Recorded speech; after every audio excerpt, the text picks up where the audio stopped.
And why y'all were so good in the paint in the first half? Yeah, I mean, I think it was probably a combination of two things. One is they send a lot of guys to the backboard, and they're a good offensive rebounding team, and they got some. And they obviously punished us with some second chance shoot, kick out threes.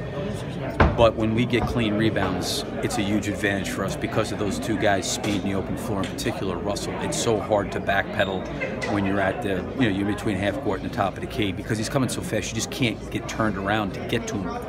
And when he gets ahead of steam like that, so there's some trade-offs when you go to offensive rebound. But when we can get clean rebounds, to be honest with you, that's when we're at our best. Every time that we miss out on an opportunity to get a clean rebound, we miss out on an opportunity to do what you're talking about. Russell and Paul seemed like they were drawing a lot of attention because of the way that they were attacking in that first half.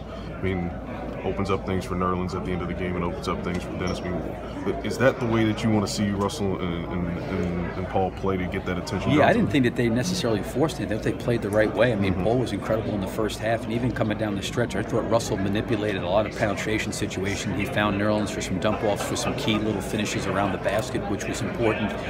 He got Dennis, really, really going. And then he had some opportunities where he played straight downhill at the basket. How important is it to have a guy like Dennis that can kind of take some of that pressure off of Russell and Paul in the fourth quarter? Well, I mean, I think, clearly coming out of the half, you knew that they were going to do something to Paul. But that's the thing I think makes Paul so great is he had 31 at the half.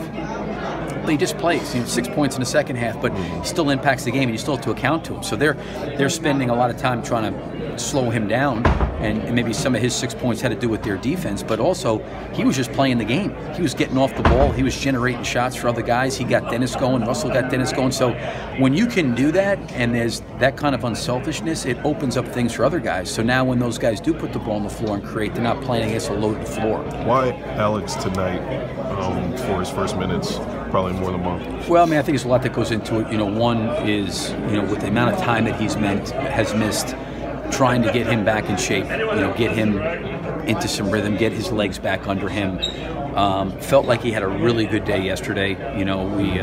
We worked out with some of the guys before we took off to come here, and he and I had the opportunity to talk, and I told him I thought it'd be a great opportunity, if he was feeling, up to it to go out there and get some minutes tonight. And he was, and it was a great first step, and hopefully something we can build off of. Those last couple of plays where Russell finds Nerlens for those plays. I mean, how big is that for Russell to be able to draw a couple of defenders and find Nerlens in those situations, particularly late in games, finding the right shot for guys? Well, I think Russell's really, to be honest with you, he's always done that. Tonight happened to be Nerlens, but I think it's just his trust in his teammates. But I think Russell's always done that. Whether it's Steven rolling to the basket, he finds him.